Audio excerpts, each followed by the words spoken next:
l'histoire de Jésus-Christ de Nazareth.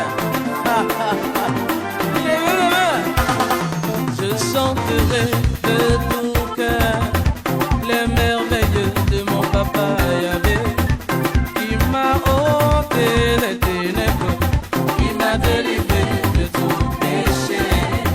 Je chanterai de tout cœur les merveilles de mon papa Yahvé, qui m'a ôté les ténèbres, qui m'a délivré de tout péché.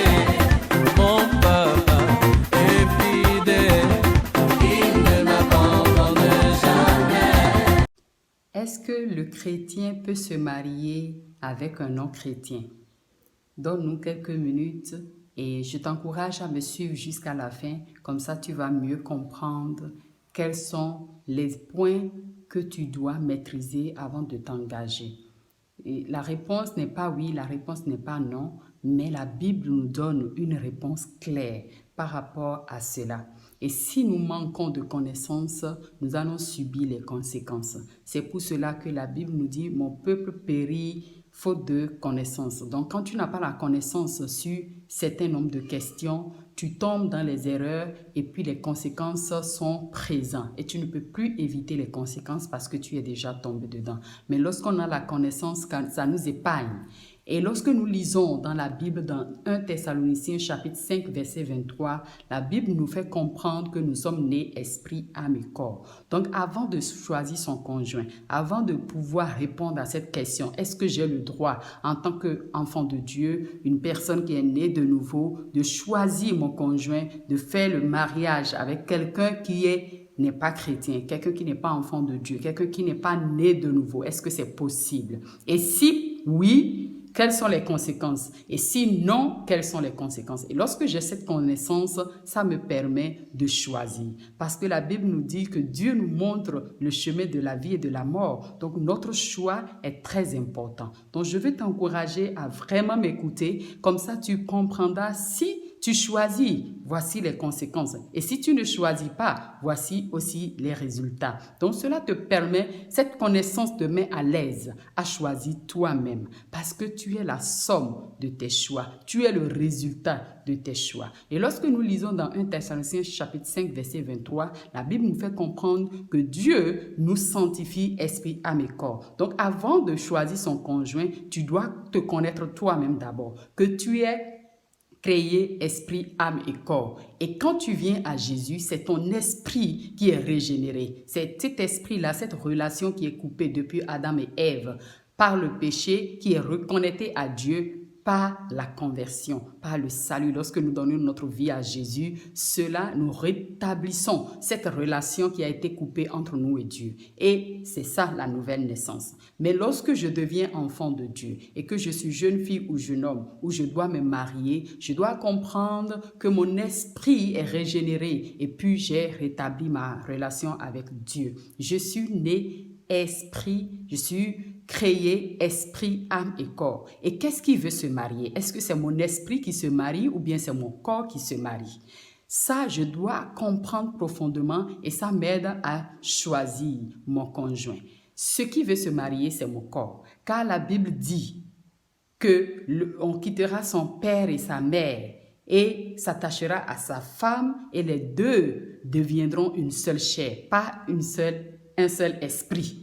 Donc, cette connaissance te permet de savoir est-ce que c'est ton esprit qui se marie ou bien c'est ton corps qui se marie. Donc, on devient, lorsqu'on se marie, lorsqu'on choisit notre conjoint dans le mariage, on devient une seule chair, pas un seul esprit. Donc, cela veut dire que le mariage et mon salut n'est pas la même chose. Donc, quand je suis converti, quand je suis né de nouveau, c'est mon esprit qui est régénéré. Donc, mon corps a besoin de se marier et de multiplier car la Bible nous dit que Dieu dit qu'il n'est pas bon que l'homme soit seul. Dans Genèse 2, verset 18, est-ce que c'est moi-même qui cherche mon conjoint? Non, parce que dans Genèse 2, verset 18, la Bible dit que Dieu lui-même dit qu'il n'est pas bon que l'homme soit seul, qu'il va lui chercher une aide semblable à lui. Donc, quand je suis enfant de Dieu, je dois avoir cette connaissance, cette confiance en Dieu, que quand j'ai l'âge de me marier, ce n'est pas moi qui cherche le conjoint,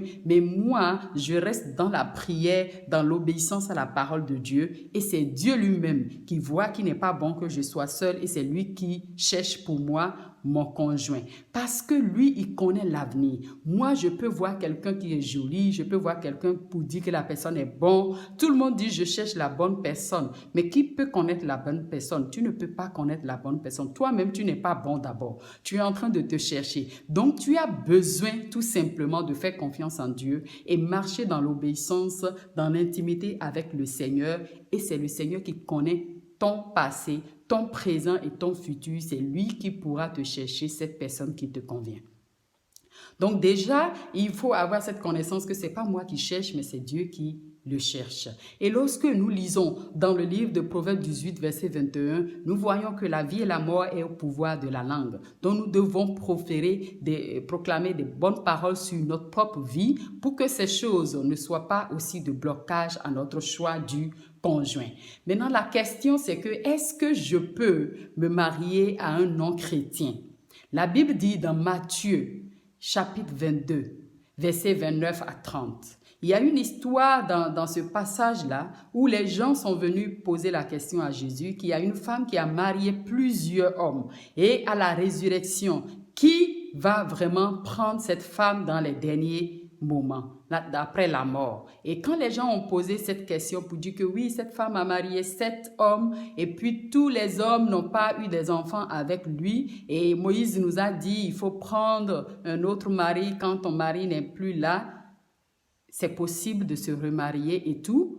Et ils ont posé la question à Jésus, qu'est-ce qui est possible à la fin?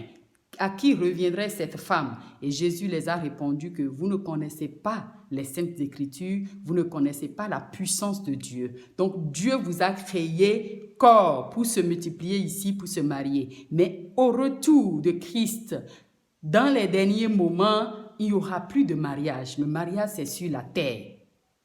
Donc, à la résurrection des morts, il n'y aura plus de mariage. Nous serons comme des anges. Donc, quand tu as ces connaissances, tu peux comprendre que le mariage est terrestre. Le mariage n'est pas éternel, mais ton salut est éternel. Donc, ce qui te permet de comprendre que tu n'as pas à jouer avec ta foi en le mélangeant avec tes sentiments du désir du mariage. Tu dois vraiment comprendre la différence entre les deux. Parce que c'est ton esprit qui va véritablement rencontrer Dieu. Ce n'est pas ton corps. Ce corps-là va rester ici. Et ce corps, sa mission, c'est juste pour qu'on puisse se multiplier. Donc, quand on a cette connaissance, ça nous permet de savoir que je dois garder fermement et fortement ma foi en Christ. Je dois protéger mon salut lorsque je m'en vais choisir mon conjoint.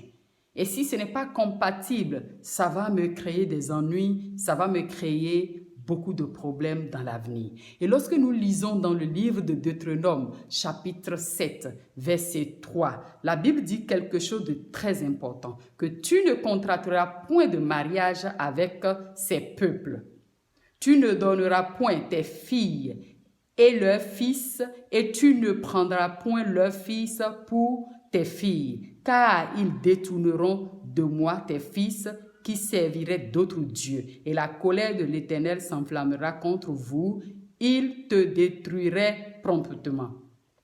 Donc, Deutéronome chapitre 7, verset 3, 4, nous explique clairement que Dieu défend à ce qu'on ne peut pas s'unir, on ne peut pas marier les autres peuples qui ne sont pas le peuple de Dieu, parce que Dieu nous a choisis et il nous a séparés de ce peuple, car il nous a aimés et il nous a mis à part. Donc, lorsque tu es chrétienne, tu es enfant de Dieu, tu es jeune homme chrétien ou jeune fille chrétienne, tu dois comprendre que ton salut ne doit pas se mélanger à tes sentiments de mariage. Sinon, tu auras des ennuis plus tard. Et il est défendu dans ce passage de Deutéronome 7 que tu ne vas pas contracter de mariage avec d'autres peuples que le peuple de Dieu.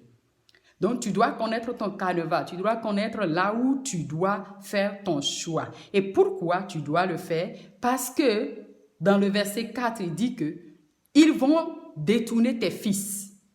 Donc Dieu nous sauve et sauve notre famille. Dieu travaille avec la génération. Mais il est en train de nous dire ici que si tu n'obéis pas, tu n'écoutes pas et puis tu choisis en mariage un autre peuple, cela va te coûter cher. Tu finiras par perdre ta foi. Et puis tes fils, ils vont les détourner et tes enfants vont adorer d'autres dieux. Ça, c'est la question très importante à comprendre lorsque nous voulons choisir notre conjoint en tant qu'enfant de Dieu.